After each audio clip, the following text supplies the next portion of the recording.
You will have heard already, I'm Morna Fleming. I'm Vice President of the Association for Scottish Literature. And in the absence of David Goldie, the President, I'm delighted to be able to welcome you all here this evening, this afternoon, as far as Leith is concerned.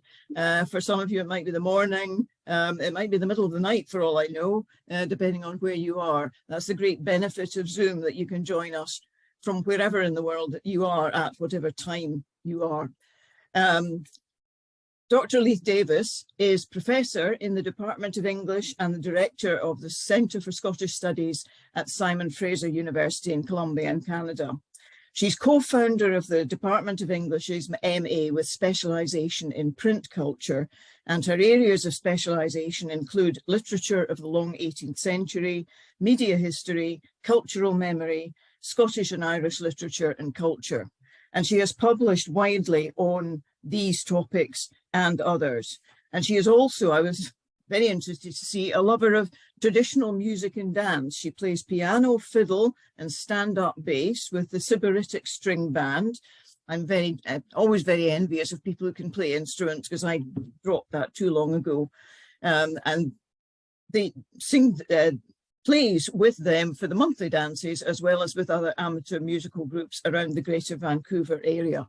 And her topic this evening is shedding new light on Jacobite history, encoding and analysing the Lyon and Mourning manuscript of Robert Forbes.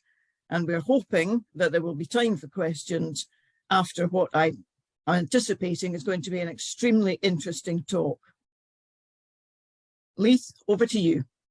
Thanks so much, Morna. And I'm just going to share my screen here because I have a lot of images.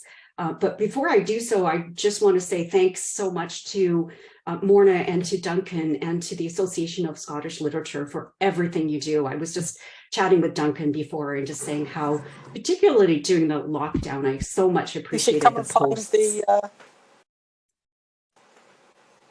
Hi, if you make sure that you can mute your microphones as well, that would be great.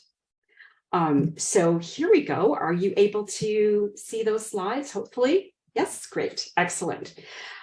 So before I jump in, I want to acknowledge that the research that we are doing is done on the traditional territories of the Coast Salish peoples. Now, these are the unceded traditional territories of the Tsleil-Waututh, the Coquitlam, the Squamish, and the Musqueam nations. And the history of colonialism, of course, we're only just beginning to reconcile with. There's so much work to be done, but really important to acknowledge the lands which we occupy, in which we live and play and work.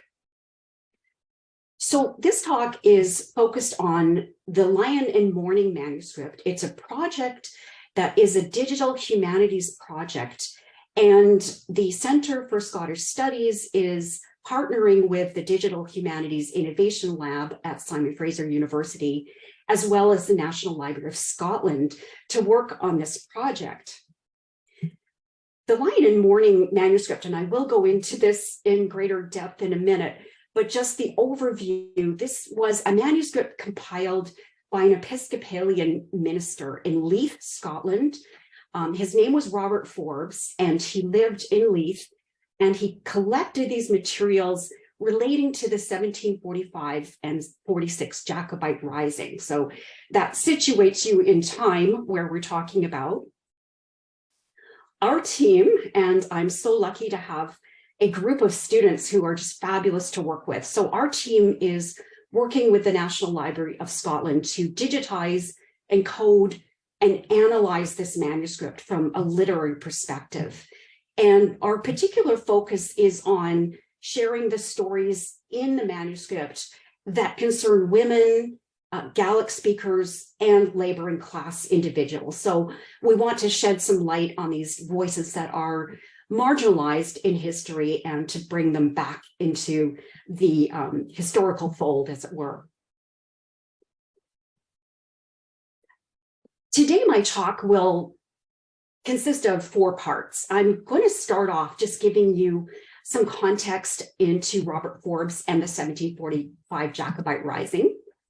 I want to move into discussing the contents next. So what is actually in the manuscript for those of you who aren't familiar with it?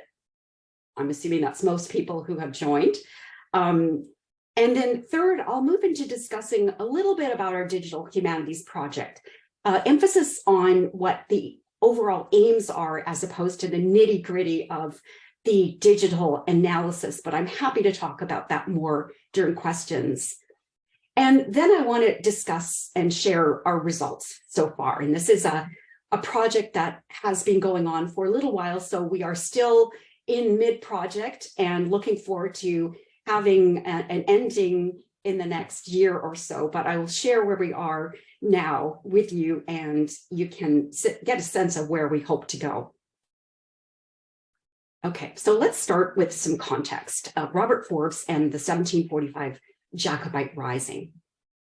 Now, many of you may be familiar with Diana Gabaldon's work on her books and the television series on the Jacobites, and we at the team are kind of have a love or a hate relationship with this. We enjoy the fact that we don't always have to explain the Jacobites to the general public, people who are not scholars in that area.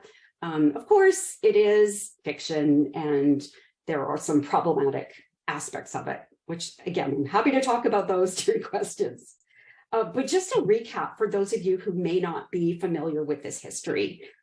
In 1688, the Dutch stadtholder William arrived in England and the coast of England down in Devon, and subsequently became, with his wife Mary, monarch of England, Scotland, and Ireland.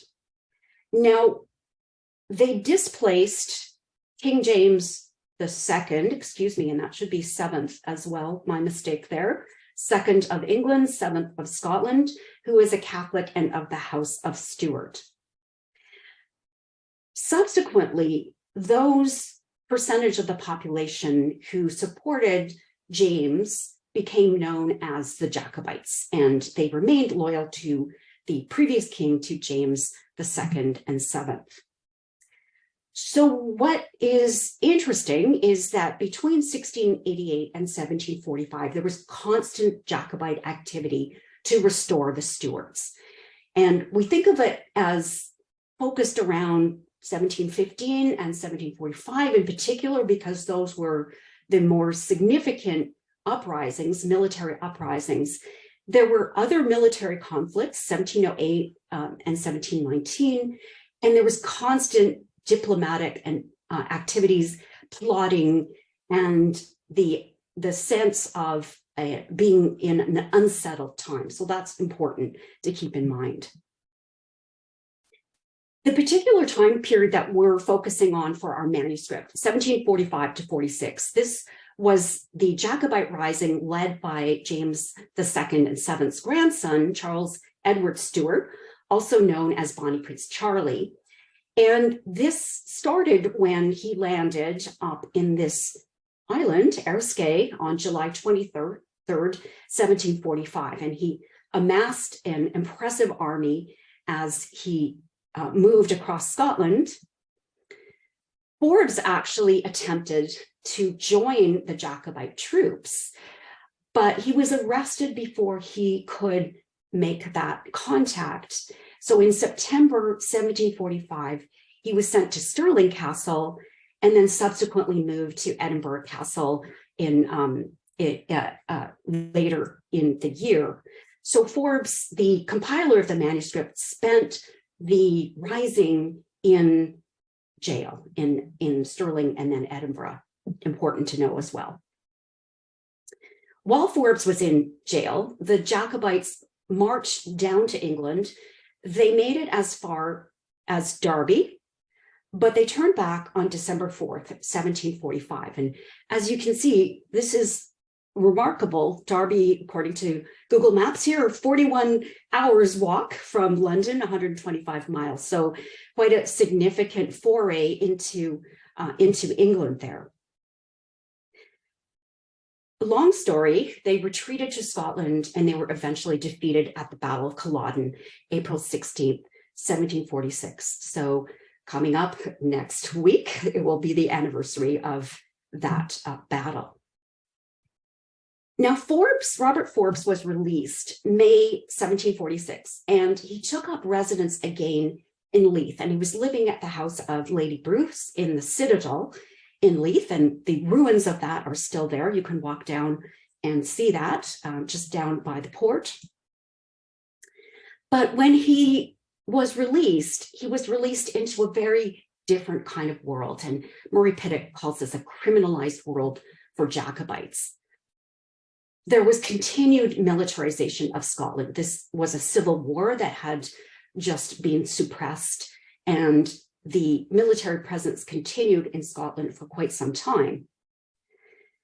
There were over 3,000 Jacobite men, women, and children who were subsequently imprisoned, and they were kept on, some of them kept on prison ships. They were taken down to England, and they were eventually put to trial, but only 1 out of 20 actually went to trial. The rest were transported. There were so many in the system, they could not actually conduct trials for everybody. So this was a quick way of meting out some punishment to those who had risen against the government.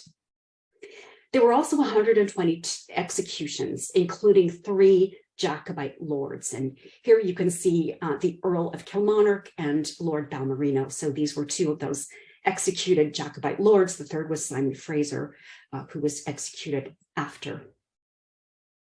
And what I found particularly interesting in this moment afterwards is that we can see in place the anti-Jacobite media. So there are pamphlets, there are engravings, there are accounts of the trials and the punishments of the Jacobite prisoners.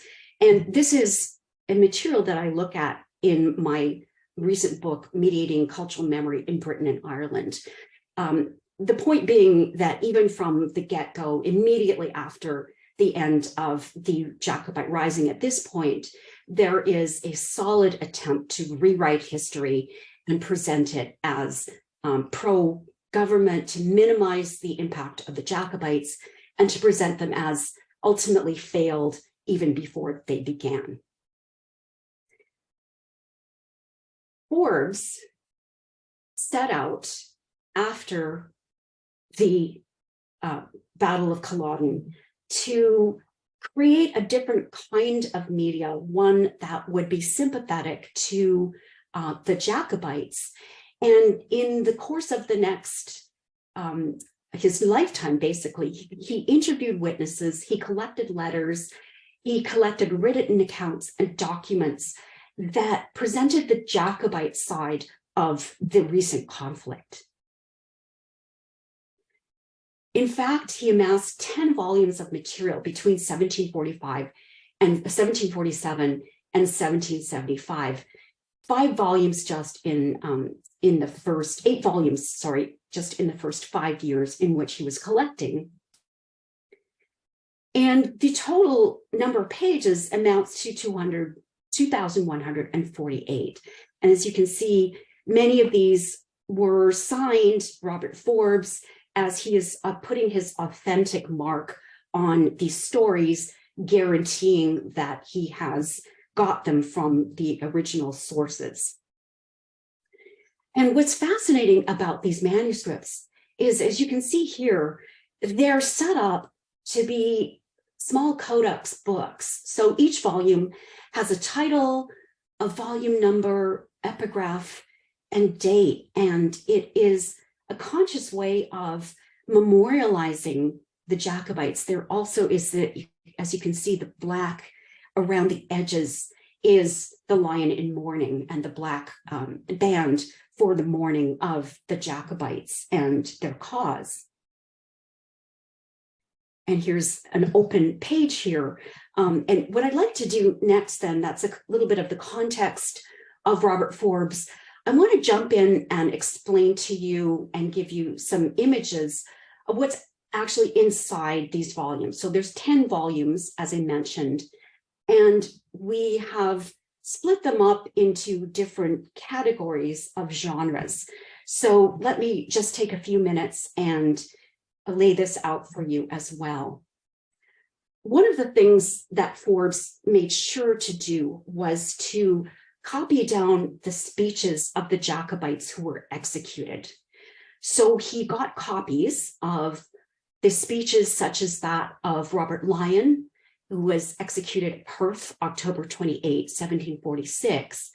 And Forbes then wrote Robert Lyon's speech from the gallows, basically his last words, and made those, memorialized them in the book.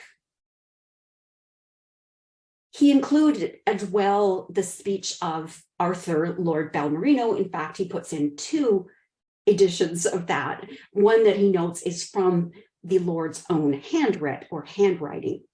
So again, collecting these documents that are symbolic of the and embodiments of the executions.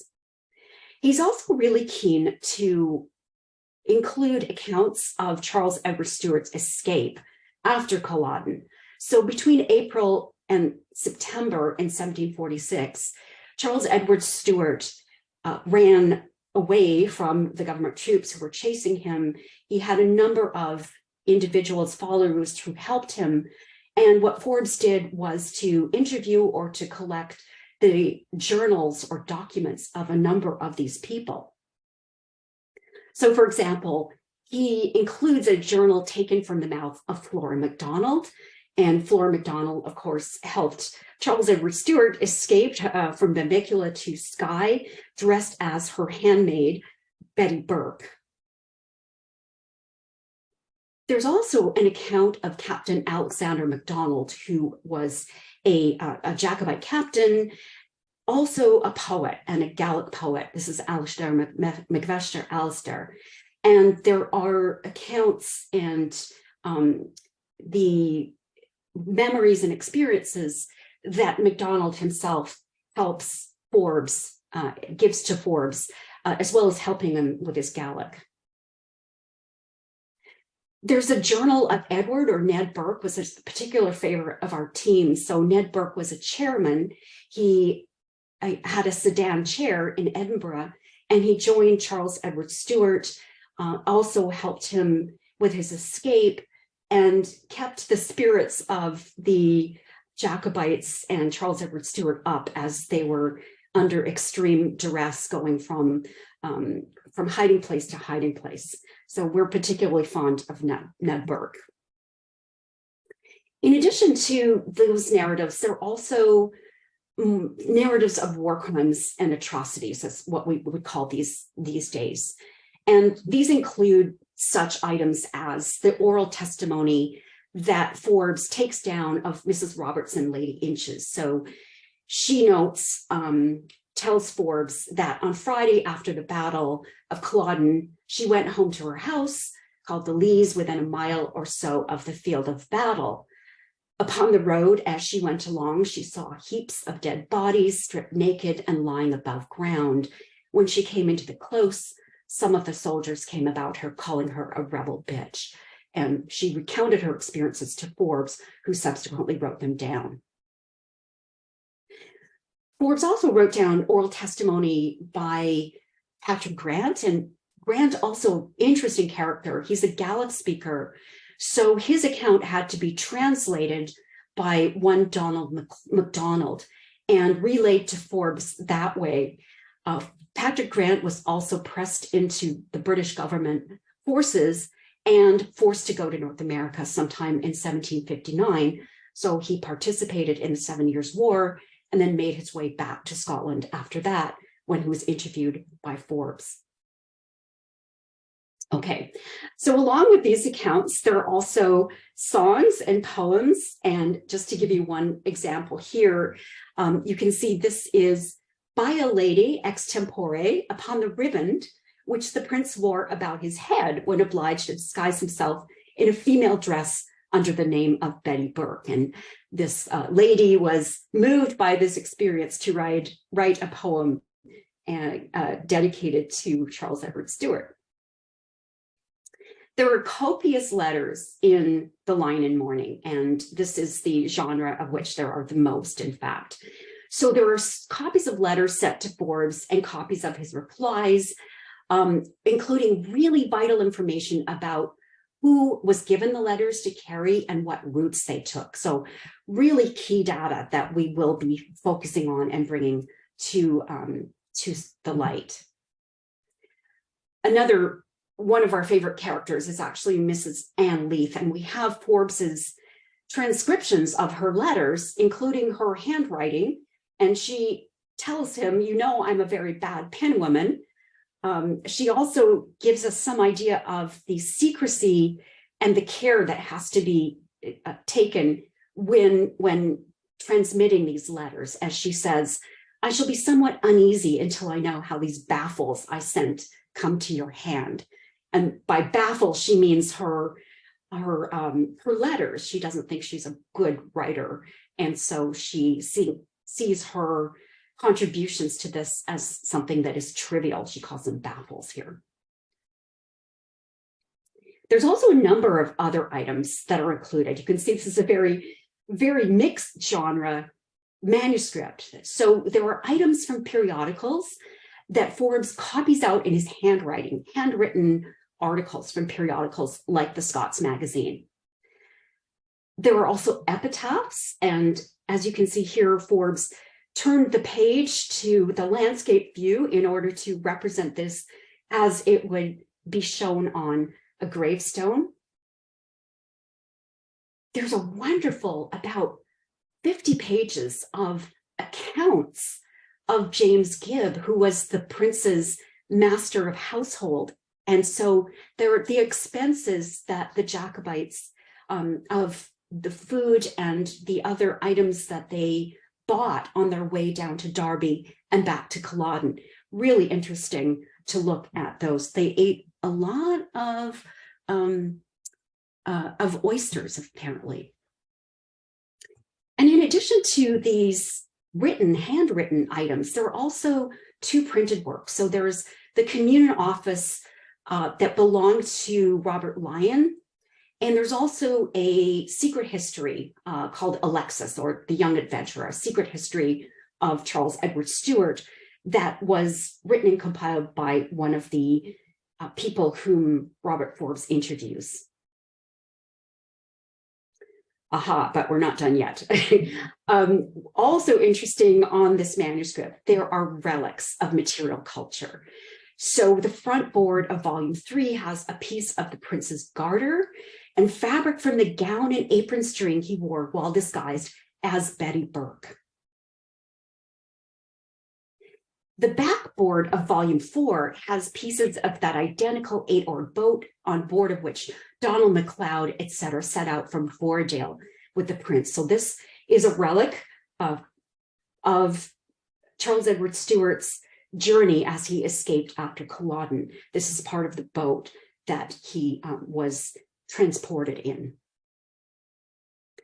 Okay, so that's just a rough indication of all the amazing items that this manuscript includes.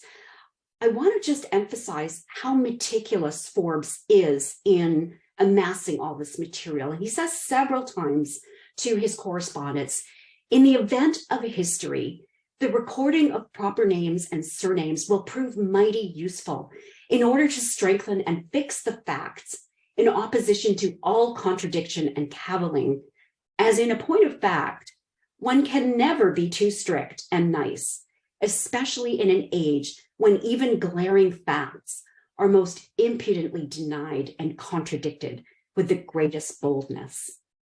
And that's perhaps something we can also take on board in our own events in history, where there also seems to be glaring facts being impudently denied in several sectors.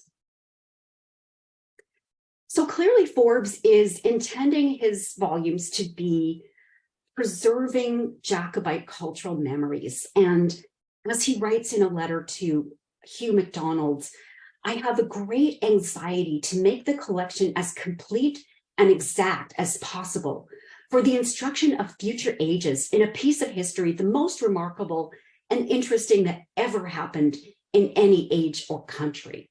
So clearly then this is meant to counteract the kinds of accounts that are circulating of anti-Jacobite propaganda.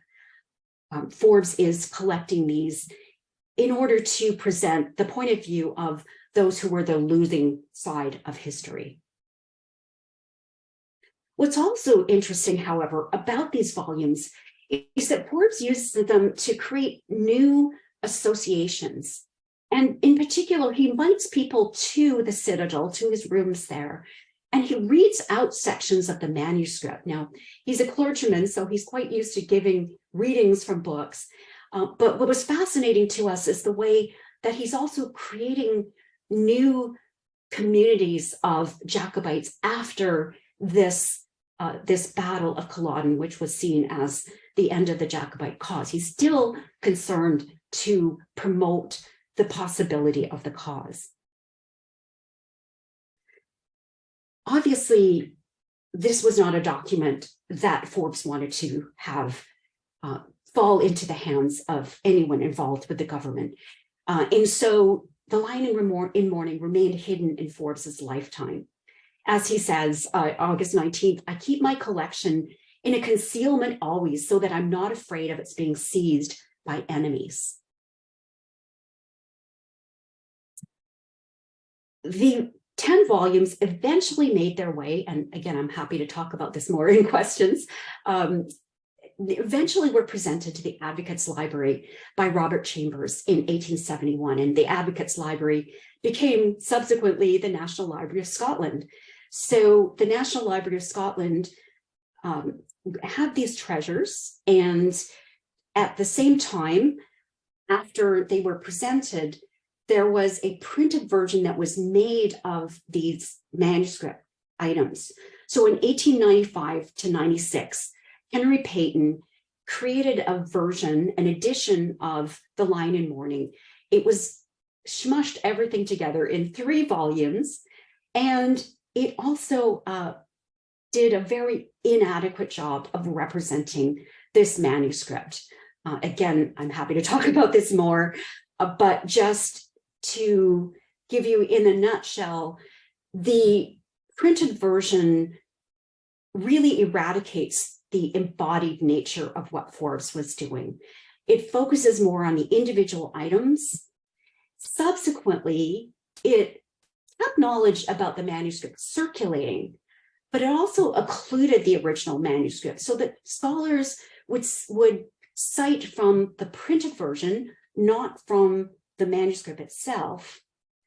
And it promoted a focus on the historical accuracy or inaccuracy of the individual items. And there's quite vituperative dialogue between scholars about whether what these informants say is accurate or not. It was the printed version that I used for my book that going forward in December 2019, I decided that being a media scholar, I really couldn't just cite from a printed version. So I went to the National Library of Scotland and called up the 10 volumes of the original manuscript. And I have to say, it was one of those eureka moments in my life where I just was totally gobsmacked by what I saw. And it became clear to me that what was represented in that printed version just was a pale imitation of what the original manuscript actually was and included. And I was so glad to have the help of Ralph McLean, who is the curator of 18th century manuscripts at the National Library of Scotland. I thought to myself upon seeing these manuscripts, this is amazing. More people need to know about this. And Ralph agreed. And so that brings us to talking about the project, the digital Lyon in Mourning. Now, stage 1 of this project took place in 2020 with the help of Ralph McLean. So huge shout out to Ralph for having the vision for this. And what we were able to do with the help of IASH at the University of Edinburgh, the Institute for Advanced Studies for Humanities, where I held a digital fellowship, we were able to digitize the manuscript, and it's now available to the public, to anyone who would care to see it. It's on Simon Fraser University's digitized collection. So you can have a look at this manuscript and these digitized copies of the manuscript right now, in fact. Stage 2, we picked up on that. We're able to find some more funding for the project. And so from 2021 to the present, we've been working with the National Library of Scotland team in a partnership in a time of COVID. And what that, of course, entailed was we had to separate out the objectives of the teams in both locations. Our SFU team could simply not get over to the National Library. And so what we did was to split the jobs that were part of the project. And the National Library of Scotland team, consisting of Ralph McLean, Georgia Billings for a little while, and then Harry Lewis, were set themselves to analyze the representation of the manuscript. So how it was represented in the library itself as a treasure, and also to conduct research into other material connected to Forbes. So one of the things we were really concerned about was, where are these original papers that Forbes talks about? Are they floating around in a file somewhere? How can we get hold of those? Meanwhile, at SFU, our team set out to focus on using qualitative and quantitative digital humanities and methodologies to analyze the manuscript and to mobilize the findings for both academic and general audiences, in particular, spotlighting the stories of female Gaelic-speaking and labor and class individuals. And again, there's my wonderful team, RAs, and our terrific user interface developer, Joey Takeda from the Digital Humanities Innovation Lab at Simon Fraser University. And what our team has been doing is translating the manuscript into code. So we're using text encoding initiative in order to represent the manuscript so that it can be used as data for different kinds of investigations. We've created files. Here's a sample of what this looks like for each of the 639 items. And we've also are in the process of doing transcriptions. So we have experimented with using a handwritten optical recognition software called Transcribus. Mostly we've been just doing these by hand because we're able to get more engaged in the narratives as we do so. We've also put together a database with more information on people, places, and organizations. And this is also part of the TI encoded manuscript. These are linkable, they are linked, and so they are searchable with the manuscript itself. Our aim then is to create an open-ended, open access, web resource that will consist of the manuscript, explanatory material, and spotlights designed for scholars, teachers, students, and the general public, just basically anybody interested in this amazing manuscript. And using our interface, viewers will be able to navigate and also to understand and investigate this manuscript. So we haven't set this up as our viewer at this point. You can see there are ways of navigating in the manuscript, searching, as well as toggling between the patent version and the manuscript version. It's designed in order to answer the questions that we have, as well as to make itself accessible for other questions. Our website will also include sample pedagogical strategies. And just briefly, I will say I have used the manuscript for my classes, and I've asked my students to transcribe and work with the digitized material, and they absolutely love it. So it's a wonderful resource for lecturers, instructors, and really something that students appreciate because they don't see a lot of 18th century manuscripts. Okay, I'm just going to wrap up then by talking about our research results so far, and then hopefully have a few questions from people who are still out there. Okay. So what's interesting about our project, I think, is that it draws attention to the affordances of the original manuscript. And this was something I had a gut level idea about in seeing that manuscript.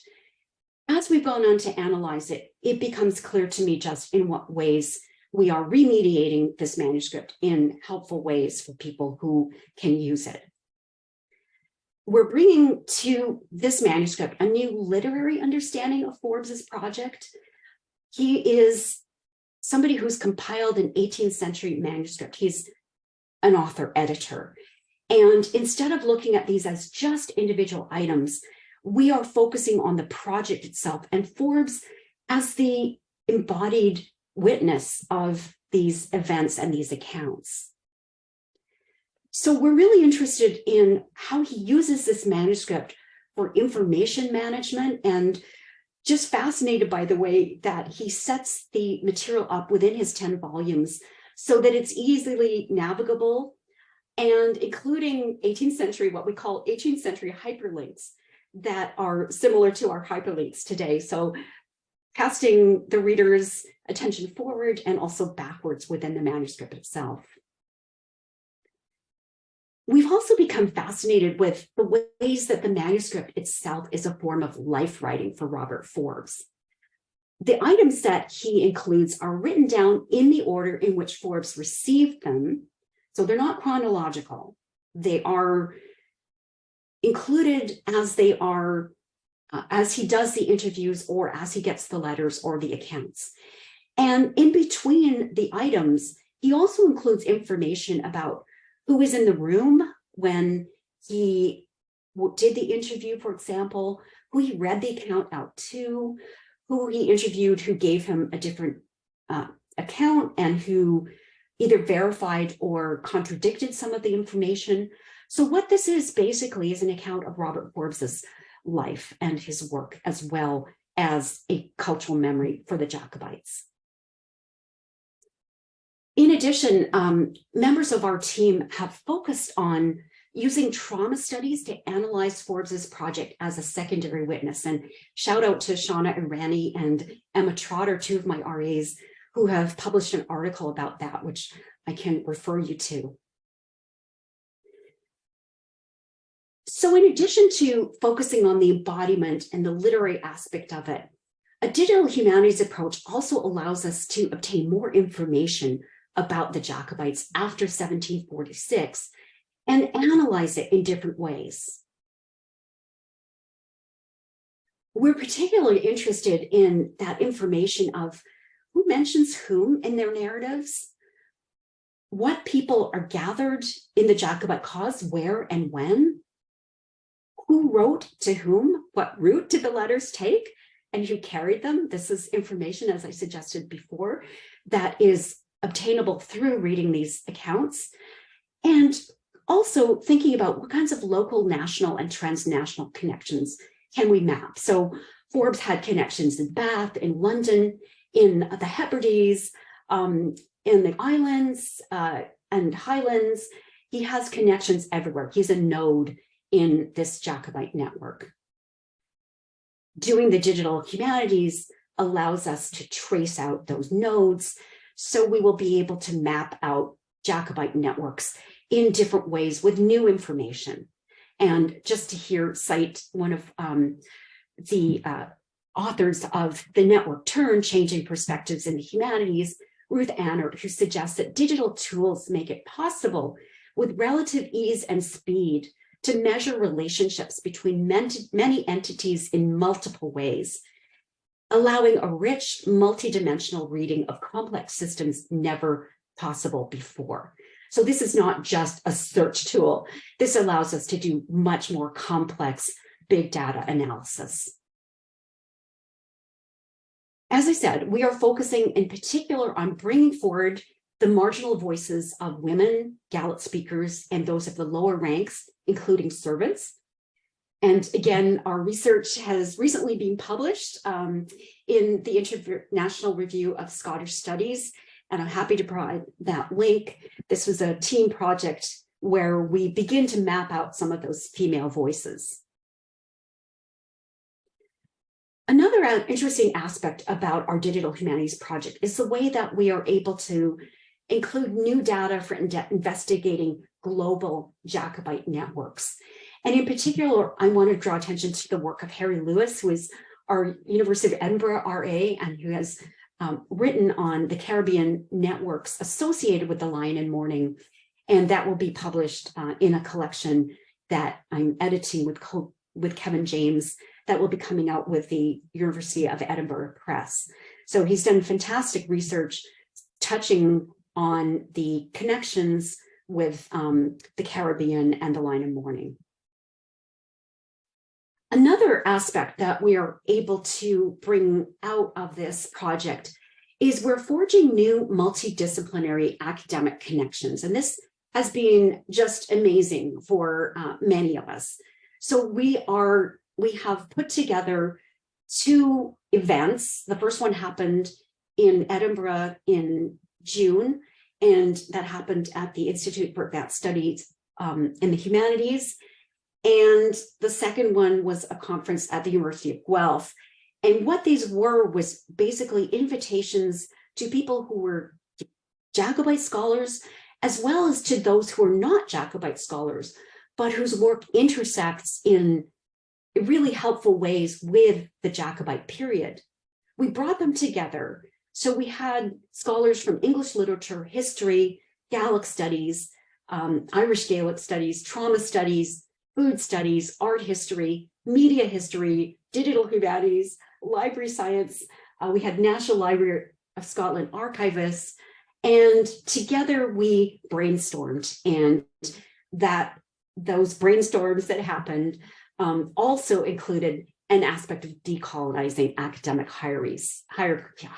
So in particular, again, I want just to recognize the work of my research assistants, who are just amazing, and to acknowledge the ways in which in this project, they really are full collaborators, complementing and sometimes superseding the project leader's expertise. And I just have to say, all of my students are much better coders than I am. I'm kind of the slow kid in the class when it comes to coding.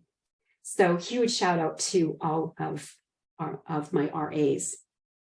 Now, these academic events have led to two publications. One is an open access edition of the International Review of Scottish Studies, and that focuses specifically on the Lyon and Mourning. And that just was published last week. So I'm very happy to share that with you. And I can also put the link in the chat. And then the Edinburgh University Press volume, which also brings together scholars from different disciplines, and that will be called Shaping Jacobitism. And that is in the works, even as we speak, co-edited with Kevin James at the University of Guelph. We've also been so pleased to be able to take our research to the public. And so we have been able to present our research at public talks at the National Library of Scotland, Simon Fraser University, Guelph, for the St. Andrews and Caledonian Society of Vancouver, and also at ScotFest BC Highland Games. And we are thrilled also to be sharing it with people here. This is research that I personally think needs to be shared and needs to go out beyond the academic audience to reach audiences who should know about this and who should care about this. So I am going to end there with this presentation, see if there's any questions that people might have. Again, thank you so much for the opportunity to share this research. And I just invite you, if you're interested in this project, please do follow us. My email is just leith@sfu.ca. I'm also on Twitter at Leith Davis. And the project has its own Twitter account at Lyon and Mourning. So please do join us. And this project is ongoing, as I said. So we will be working on it for the next year, definitely. And we invite you just to check in with us and see how things are going. Okay, and I've just stopped sharing my screen there. So Morna, and I think you're muted there. Leith, thank you very much indeed. That was absolutely fascinating.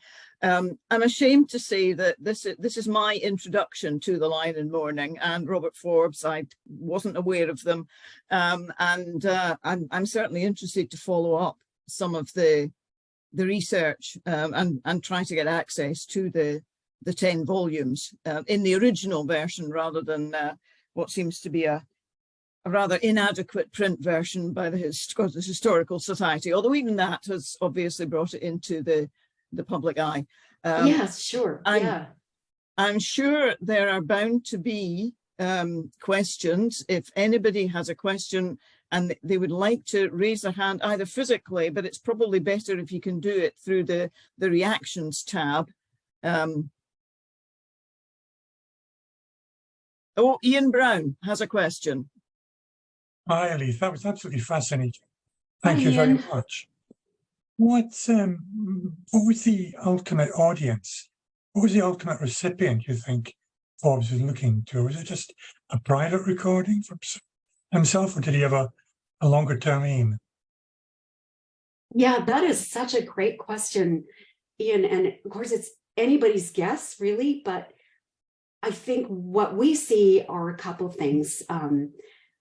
One, we see that he is compiling these materials in the event that somebody else will take them forward in history.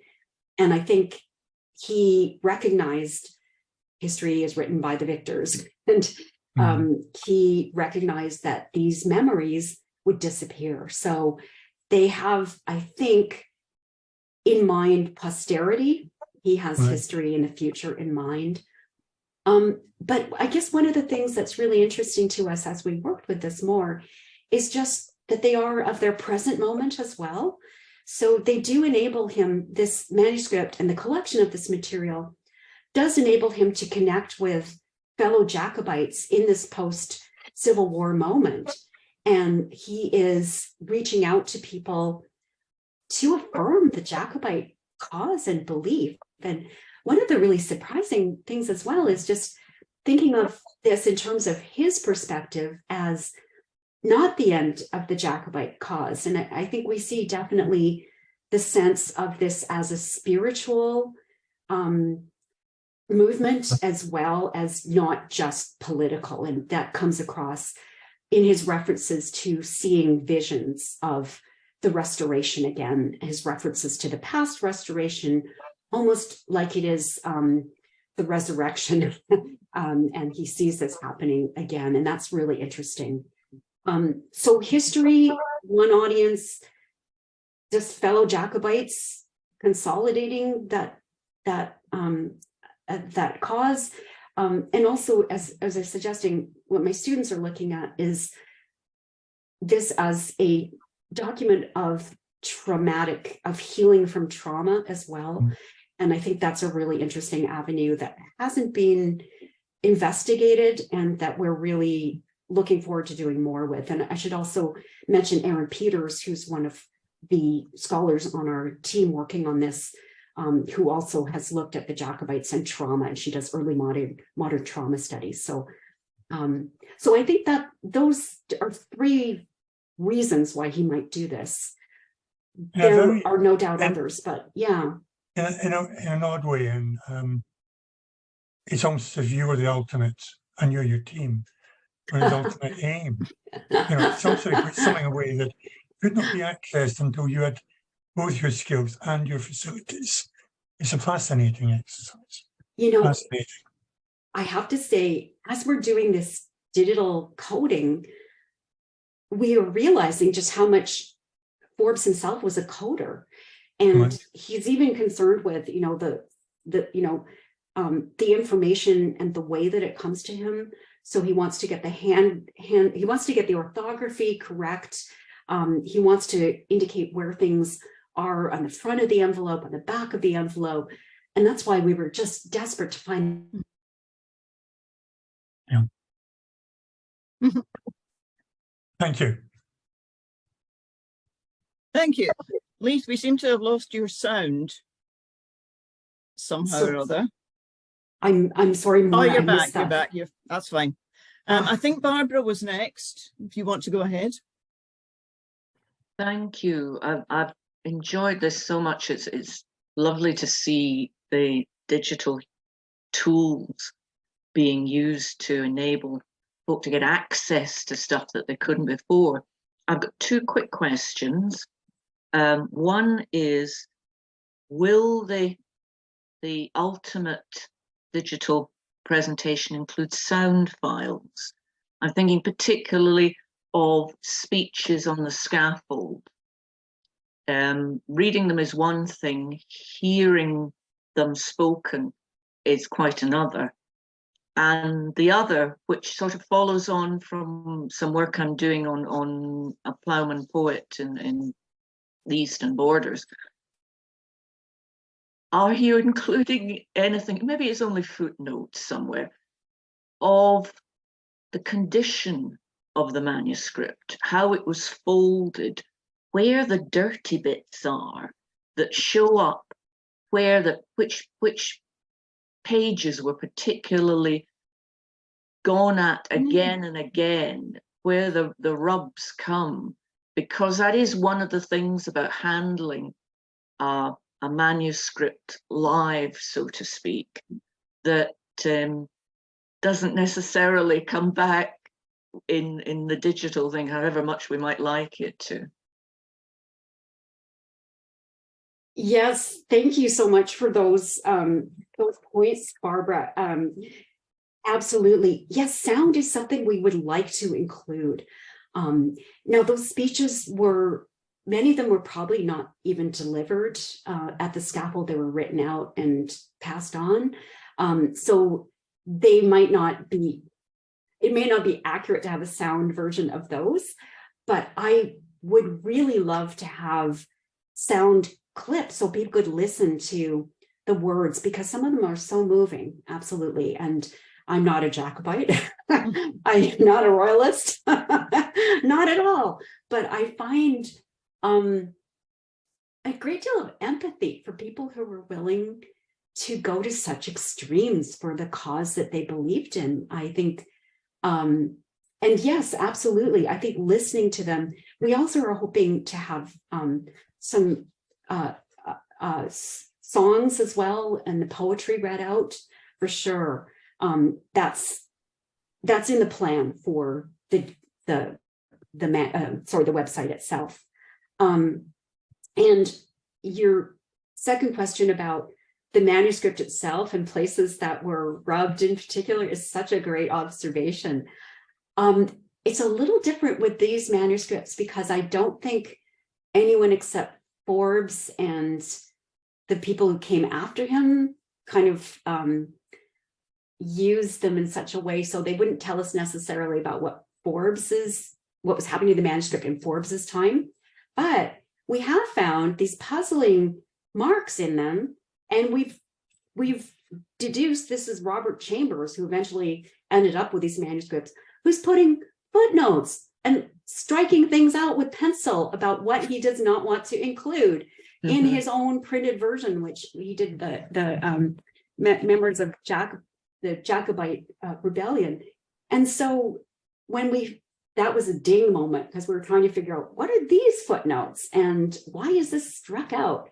That was definitely Robert Forbes' own, using it as his copy text for his version of kind of cutting and pasting from Robert Forbes. But yeah, really interesting point, and something I'll take back to the team to sort of say, let's see if we can see what's used more than others. Really nice. Thanks for that. Thank you. Okay, thank you for that. I think the next hand that went up was Robert Hodgert. Right.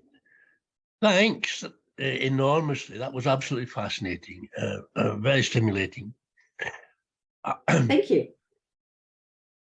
I was brought up in the southwest of Scotland in the 50s and 60s in a liberal Presbyterian environment.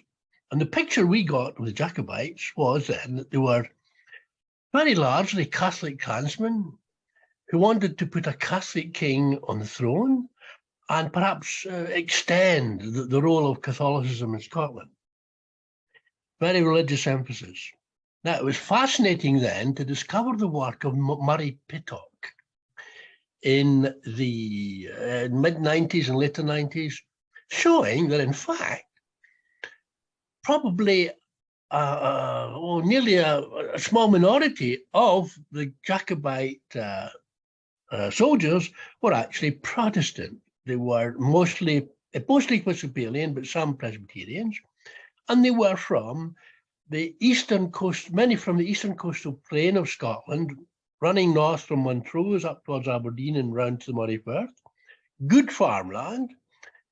Whereas Linda Colley, in her book about the Jacobites, said the Jacobite clansmen were the poorest clans. These were middling people, you know, they had working and we'll keep it very simple, good farmland, it's fertile land.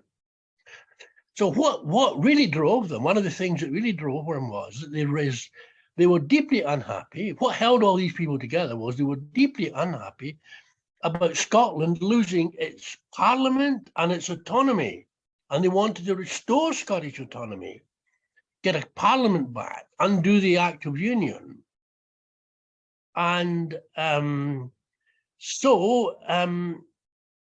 I wondered to what extent. So it was much more political and nationalist, I suppose, in a way, motivation. Now, how far does Robert Forbes' material fit in with this picture from Murray Pittock, which of course gives it all a rather contemporary resonance to Scottish politics? Yeah, thank you for that, Robert. And I think you've just put your finger on what has interested me about this whole representation of the Jacobites, which is that so many of those representations came from post-1745 media campaign, and it was really to present Catholic, foreign, emphasizing inept, primitive. Those representations of Jacobites are from the 18th century, right directly after the Battle of Culloden, and they have become subsequently layered in memories and cultural memories about the Jacobites. So I'm not surprised you heard that Jacobites were all Catholic. That's certainly the way that they came down deliberately in cultural memory. There were reasons for that. Mm-hmm. And it's interesting because the flip side of it is if you look at kind of pro-Jacobite material at the time, absolutely, and you're right, the manifesto coming out from Charles Edward Stuart is talking about undoing the Union. That's a big thing for the Jacobites. It's not, I'll come back to that. But also talking about the usurpers and the foreigners and those who are sending the economy down the drain are in fact the Hanoverians. And they just didn't have the leverage with those kind of arguments. So that disappeared in terms of how we remember things, and this other very strong cultural memory of Jacobitism carried through. And still, I think something like Diana Gabaldon's Outlanders still picking up on so many of those stereotypes that have been entrenched in our understanding about the Jacobites. I could just add very briefly. I mean, the picture I got, somewhat Presbyterian, was still the Jacobites were brave men and admiration for their courage and interesting, but tragic. It was a fascinating, brave but tragic story. Right, right. And And no again, mention of the Act of Union or loss of the right. Scottish Parliament. It And was Murray quite a Pittock shock has to- done just great work on the Jacobites. So I think, along with a number of other scholars, just giving the Jacobites airtime and in a historical way, just undoing some of those cultural myths and bringing the study of the Jacobites more to make it legitimate in academic circles as well. And I think that wasn't always the case. There certainly wasn't the case when I started out my graduate degree. So, huge thanks to Murray for doing that. I'm just seeing as well, sorry, just jumping in here, Joe Watson, you have a comment about the dress, suggesting the dress on the right, which must have been the image that I showed, is not a correct image of what the Betty Burke outfit looked like. And you're working on a project to recreate the outfit. I would love to learn more about that. Joe, can you, I'm just going to put my email in here, and anybody else who has questions, you are absolutely welcome to chat by email. I'm just kind of noticing. Oh, look at that. Oh, that's amazing. So it's from the sample in National Libraries in volume 3, and I'm certain it's not the full pattern, but unfortunately I've searched everywhere and I can't find a bigger piece. So that's what we're doing, and I've used. Is that a face mask? No, this is a needle roll. So I got some samples done. So I see. Okay. I've had it digitally printed. It's pretty hard to choose a correct colour because in Lyon and Mourning it's turned black because of the use of iron oxide, but it was originally a purple coloured dress. So this is the purple we're going with. And I'm recreating the outfit with 3 friends at Nunton House, which is where Flora and Lady Clanranald made the original in June. So we're going for the same week, 277 years after the original was made. And I have to say it was inspired by Outlander, and how absolutely awful the costume was that they put Prince Charles in as Betty Burke. So I thought, no, I know there's a piece of the fabric in Lyon and Mourning. Yeah, so that's what we're doing, and it's been really quite fascinating. One thing that also is interesting is that there's a piece in the back of volume 3, a piece of tartan, Clanranald tartan. It's not Clanranald tartan, it's actually, it turns out it's his son-in-law's tartan, Ranald McAllister, and I found this out from the McAllister manuscript that's in, I can't remember what name the castle is, anyway, that actually Bonnie Prince Charlie had on his breeches and his waistcoat underneath the Betty Burke outfit to keep warm. So I've decided to use the tartan that's in the back of Lyon and Mourning as well. And yeah, it's a really exciting project. That's so fascinating. Yeah, we've got loads. The only thing, the only thing we're having a problem with is the shoes, which still exist. They're in a private collection and the owner won't give us access to them. I have a photo from 1985 and that's it. So yeah. That's such a fantastic project. Let's keep in touch. Please send me your details, and let's see what we can do. Yeah. This is so fun. Yeah.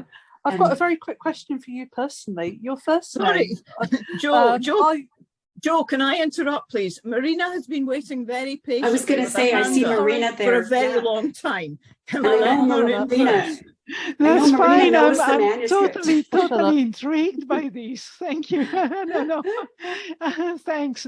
Actually, what I was going to say does link up with this because, well, first of all, thanks for the presentation. It's such a fabulous project on such amazing materials. It's always wonderful to listen about that.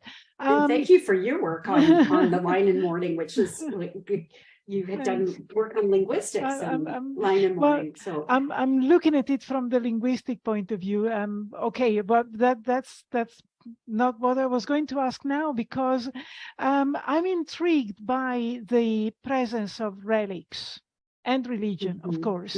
mhm. I was wondering, to what extent do you think there's a religious undercurrent there anyway? Because, Oh, yeah. okay, I'm not a royalist myself, but I was brought up in a Catholic country. And the moment you hear relics, you immediately think martyrs. You know, a piece of the boat that rescued, a piece of the cloth that somebody was wearing, the ribbon, the apron, whatever, as if they were already martyrs. Of course, we know that Charles Edward Stuart was not a martyr in the same way as Charles I was seen as a martyr. But he's buried in Rome, in St. Peter's Cathedral. So, okay, the Lion in Mourning is different point in time, but could it be that they were already somehow thinking in terms of maybe not martyrdom, but in the Catholic sense of the word, as somebody correctly said, Forbes was Episcopalian, and yet you talked about visions and the dying speeches, you know, some kind of representation of, you know, I think martyrs is actually the word that comes to mind. So yes, and of yes. course, then the networks that could be set up and how they influenced each other. That's something that's also so intriguing. But I'm going on too much. Thank you. Yes. Thank you. Yes, really interesting. And yeah, in terms of those, oh, come on. Your questions are making me think about a lot, but just to reinforce, so these materials, I call them relics. I know Vicki Coltman and Georgia Willing, who are writing a chapter on the material culture of the Jacobites for this volume that that's forthcoming, don't like that word because of its religious connotation. So they talk about touch pieces or something more. Forbes, yeah, absolutely. He was an Episcopalian minister. He became a bishop. He does in that Lion in Mourning. To me, it's like the Lion in Mourning is an extension of his understanding of the world around him. And in fact, one of the things that's been wonderful, our RA in Edinburgh, Harry Lewis, connected me with an earlier work of Robert Forbes, which is his commonplace book, where he talks about his sermons, and you can see how he's sort of generating ideas in this commonplace book, and in ways writing with footnotes and the hypertext links and things like that, even at that point. So to me, it's such a part of who he is, that religious aspect of it. Even reading it out to other people whom he invited over, it's a bit like he is ministering to them in that way. So absolutely, I think I wouldn't want to overemphasize the materiality of the manuscript itself as like a religious relic, but those are definitely connections that are there. And the people who died for the cause describe what they die for as for their church, interesting enough, different churches, and for their king. So they each had their own sense of being martyred for their cause. Thank you. Thanks. Okay, Joe, would you like to come in with your question? I was just curious about Leith's first name, and was she named after the port of Leith? Sorry, nothing to do with this talk. Personal Sorry. question. I'd love to say yes. I'd love to say yes, but that wouldn't be the truth. I was named after my great-grandmother, who was named after Leith Hill in England. So I come by it honestly, but not through Scottish means. Actually, it was quite, when I first started doing research, again, this is tangent, but it wasn't a particularly, Leith wasn't the kind of place you'd name your child after. And so people were quite puzzled when I first started to arrive and say that was my name. And I get comments like, Leith, what kind of a name is that?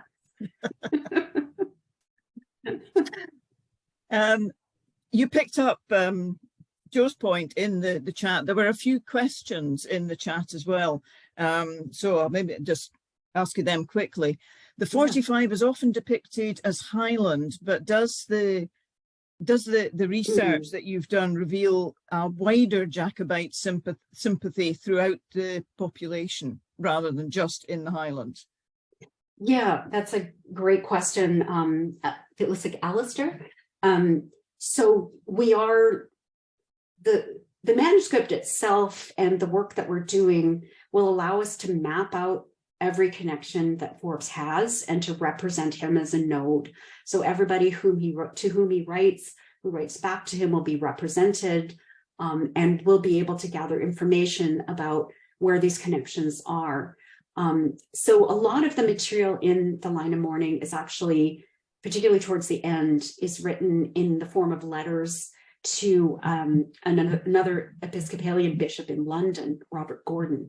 And the two of them seem to be the last standing remaining Jacobites in 1775, writing to each other. And so they give us a lot of information back and forth. As I mentioned, Forbes also has connections in Bath, and some of the Highlanders ended up, I think Donald MacLeod ended up in Bath and was buried there.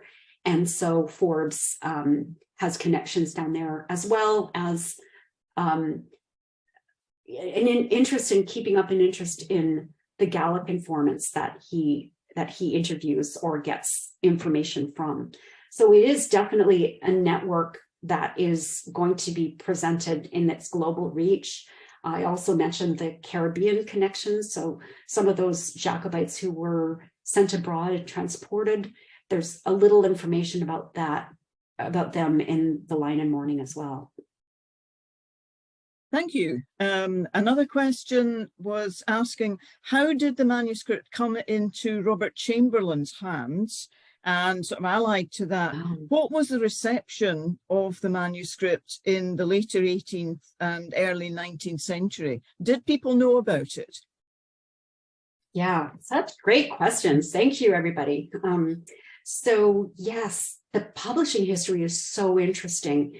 When we started this project, we took Chambers at his word, and he said that he had obtained the manuscript from Henry Stewart of Allenton, who had bought the manuscript from Forbes's widow. And we took that at face value. And then Georgia and Harry started to do a little digging over in Edinburgh, and they found out actually Robert Forbes's wife died 5 months after he did. And so we thought, well, how could she have sold the manuscript? So there is actually an article that Harry has written that is in that volume that I mentioned of the International Review of Scottish Studies that revises the history of the manuscript. So Allenton apparently did not buy it. He obtained it in other ways. Some books, some of the 10 volumes he obtained was given them by a George Cheney, who was the executor of Forbes and also another Episcopalian minister. And from Robert Stewart of Allenton, they went to Chambers, and Chambers gave them to the Advocates Library kind of as a thank you for their having allowed him to use their resources. So and this is work that Ralph McLean has also done, in the 19th century, people did know about the manuscript. There was a newspaper article that was written about that, about the library having obtained those manuscripts.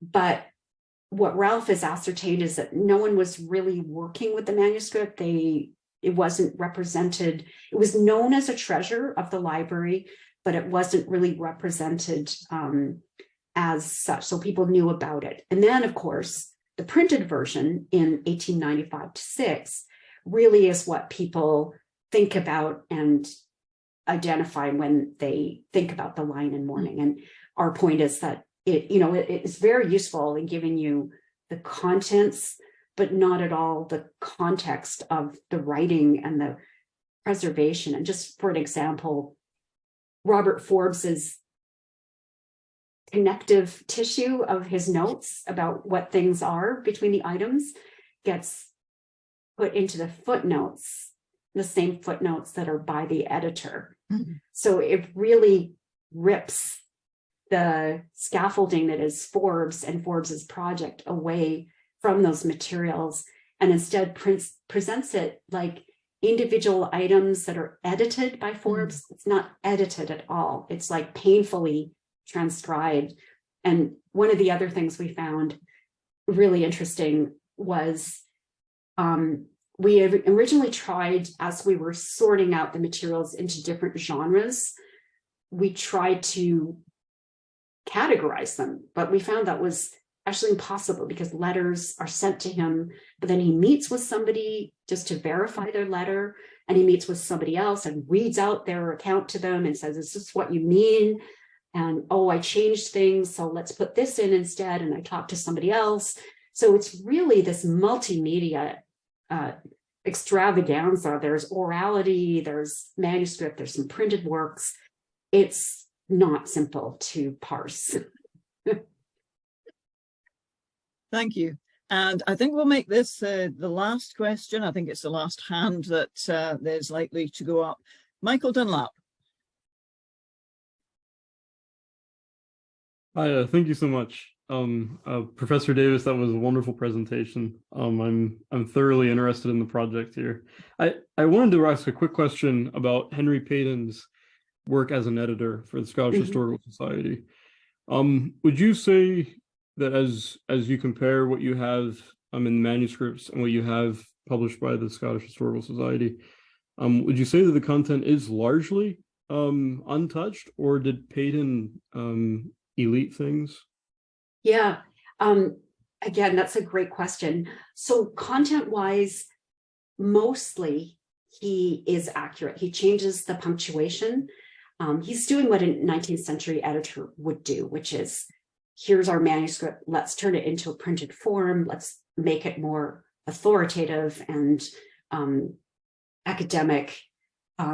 Also really interesting, the Scottish Historical Society was, from my understanding anyway, more cultural unionist, nationalist unionist, whereas Forbes, of course, not at all. But the content itself is more or less what we see. There's some really interesting omissions, though. Every so often we find one.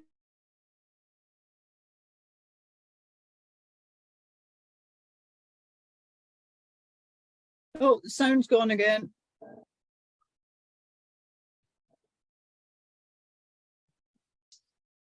Robert, sorry, you can't hear me?